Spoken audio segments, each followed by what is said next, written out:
Recordamos que durante la Guerra de Independencia, Fernando VII y la familia real habían estado, según se mire, para la mayoría de los españoles habían estado presos de Napoleón en Francia. En la realidad habían estado alojados gustosamente a costa del emperador francés, contemplando cómo los españoles luchaban por su independencia mientras ellos no movían un solo dedo y gustosamente le habían cedido el trono, tanto Carlos IV como Fernando VII, al hermano de Napoleón, a José I.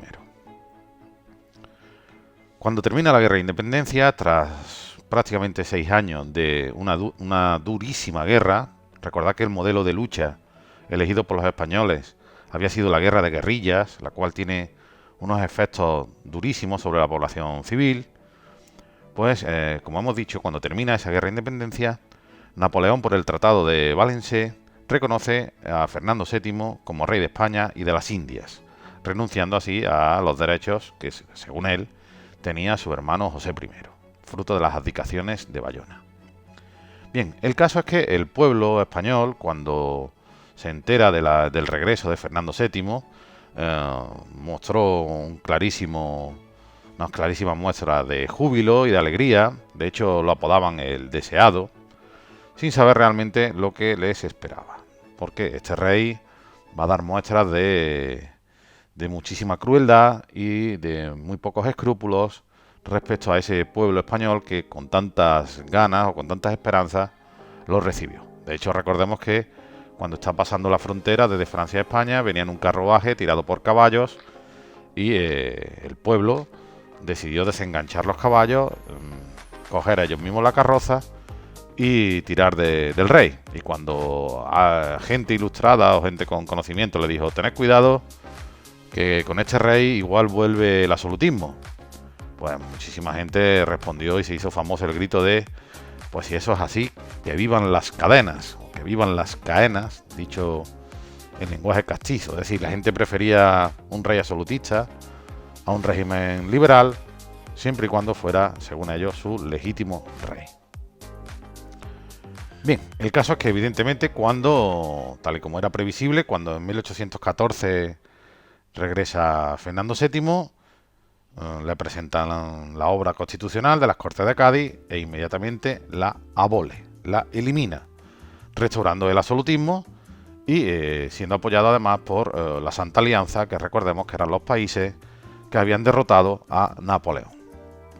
Con ese apoyo de los absolutistas y recordemos de la mayoría de las clases bajas, también alentadas por el clero, que era antiliberal y pro-absolutista, pues los liberales son declarados son declarados criminales y entonces son encarcelados, perseguidos y todo el que puede tiene que pasar a la clandestinidad o al exilio, normalmente en Inglaterra. Un ejemplo de esta vuelta del absolutismo lo constituye lo que se conoce como el Manifiesto de los Persas, que no tiene nada que ver con la antigua Persia, sino simplemente fue un texto que le presentaron a Fernando VII cuando volvió a España ciertos sectores absolutistas, recordándole la necesidad que había en España de restablecer dicho poder absoluto del rey. Ese texto empezaba con una frase donde se hacía alusión a la antigua Persia, cuando los emperadores persas tenían todo el poder, y de ahí que se conozca como el Manifiesto de los Persas. El caso es que Fernando VII, ya hemos dicho, nada más llegar, restablece el absolutismo y persigue a los liberales, anulando toda la obra de las Cortes de Cádiz. Comienza así su reinado hasta 1820. En 1820 va a ocurrir algo que va a cambiar el panorama político en España. Y es que recordemos que los criollos, aprovechando la guerra de independencia en España, pues habían aprovechado para ir proclamando o intentando la independencia de los territorios que España tenía en América. Entonces, las mercancías que llegaban de allí ya no llegaban. El oro, la plata, tabaco, café, cacao, dejaron de llegar.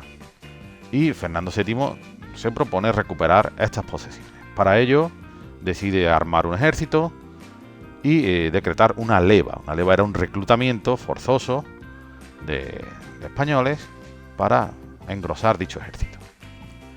Cuando ese ejército estaba a punto de zarpar en Cádiz, concretamente cuando estaban acampados en la localidad de Las Cabezas de San Juan, ciertos elementos liberales que había en ese ejército, encabezados por el coronel Riego, deciden proponerle al ejército si embarcar a América y ir a luchar allí por los territorios americanos perdidos, o volverse para Madrid y proclamar un Estado liberal, reivindicando que se restituyera la Constitución de 1812, la famosa PEPA.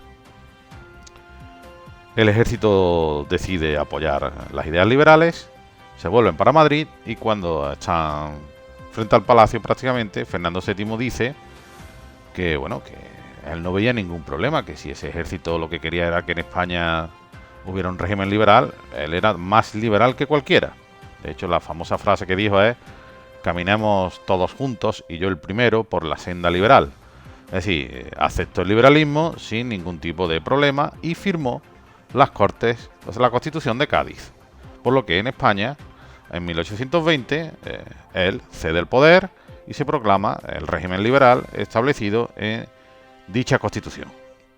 Por supuesto, los absolutistas esto les pareció una traición del rey, le sentó muy mal. Y de hecho algunos curas, como el famoso cura Merino, que había luchado en la guerra de independencia contra los franceses, pues se echa al monte, pero esta vez para luchar contra los liberales. O hubo episodios donde se proclamó el absolutismo, como el que sucedió en Urgel. Realmente la conversión misteriosa o milagrosa de Fernando VII al liberalismo efectivamente era, como es de suponer, una farsa. Fue prácticamente una maniobra que hizo Fernando VII para ganar tiempo, y mientras aparentemente en los actos oficiales él era un régimen que acataba de buen grado el régimen liberal, pues se dedicaba a mandar mensajes y cartas a la Santa Alianza rogando que por favor formaran un ejército, invadieran España y acabaran con todos esos liberales que le habían quitado el poder. Dichas súplicas fueron atendidas por la Santa Alianza en el Congreso de Verona y se formó un ejército compuesto sobre todo por soldados franceses que recibió el nombre de los 100.000 hijos de San Luis e invadió España al mando del duque de Angulema. Tal y como era su cometido, persiguieron a los liberales, encarcelaron, fusilaron y detuvieron a todo aquel sospechoso de ser liberal, todo aquel por supuesto que no le dio tiempo de huir, y restauraron en el trono de nuevo, de forma absoluta, a Fernando VII, que a raíz de que le ha devuelto el poder, inicia lo que se conoce como la década ominosa. Es decir, 10 años de persecución implacable, desde 1823 hasta su muerte en 1833, contra los liberales. Se van a producir numerosos fusilamientos, ajusticiamientos de los cabecillas, como por ejemplo el de Riego, o incluso antiguos guerrilleros o personas muy conocidas que se habían mostrado favorables de las ideas liberales. Por ejemplo, el famoso guerrillero El Empecinado, o la granadina Mariana Pineda, o el general Torrijos. Todos ellos fueron ajusticiados, ejecutados por orden del rey. El problema es que el país estaba en la más absoluta ruina. Recordad que las ideas liberales eran las propias de la burguesía que en su mayoría o estaba en la cárcel, o había sido ejecutada por el absolutismo, o se encontraba en el exilio. Con lo cual, ya a finales de esta década, Fernando VII empieza, digamos, a rebajar un poco la dureza de su represión, sobre todo respecto a la burguesía catalana, lo cual es muy mal visto por los sectores más absolutistas, encabezados por el propio hermano del rey, Carlos María Isidro. Transcurrieron así los años hasta que en 1833 se desencadena lo que se conoce como el problema dinástico. ¿En qué consiste dicho problema? Pues básicamente consiste en que Fernando VII no tenía hijos varones.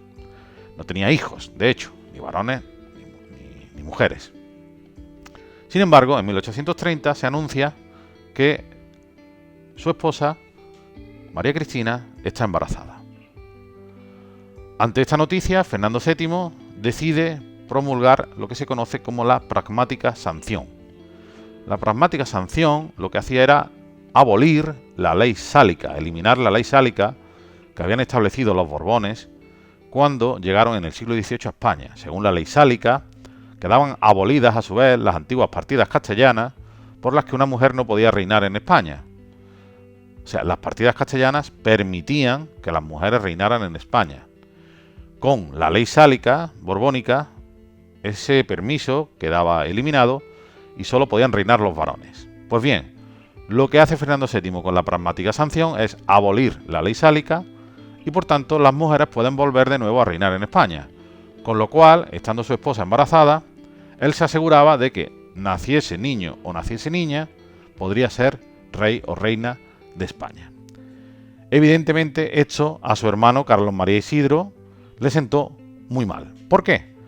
Porque si Fernando VII lo que tenía como sucesor era una sucesora, era una niña, de no haber existido esa pragmática sanción, el propio Carlos María Isidro habría sido el rey de España.